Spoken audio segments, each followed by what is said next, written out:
Assalomu alaykum Trend kanali obunachilari, YouTube foydalanuvchilari, Simental buqa ishqibozlari, zot ishqibozlari, akalar, ukalar. Biz bugun Namangan viloyati Kosonsoy tumanidamiz.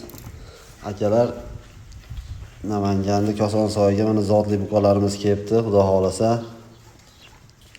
Soni kam, sifati yaxshi, mana Simentalga smeshinni, shunga o'xshash rossiyskiy buqalar akalar.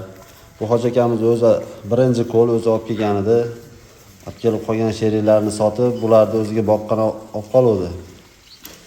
Endi hozir yaxshi ishlarga, yaxshi kunlarga niyat qilib sotmoqchi bo'lyapti akalar.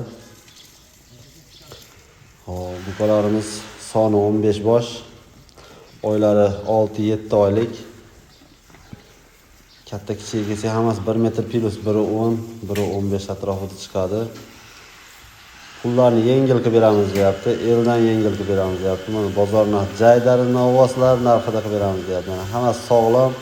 Ular kelganiga 1 oy bo'lgan. 1 oydan beri o'zlari baxyat o'zi. Mana et boshlari yaxshi. Ko'rib turibsizlar, sifat zo'r.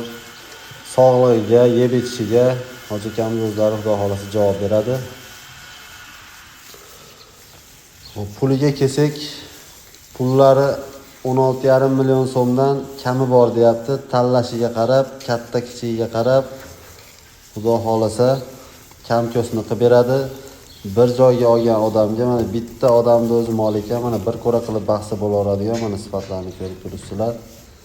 Bitta odam olib qo'yaman desa, o'ta ham yengil qilib beradi, joy bo'shatishga. Bir yaxshi ishga, yaxshi niyat qilib boshqa ishlar boshlayotgan, shunga sotmoqchi.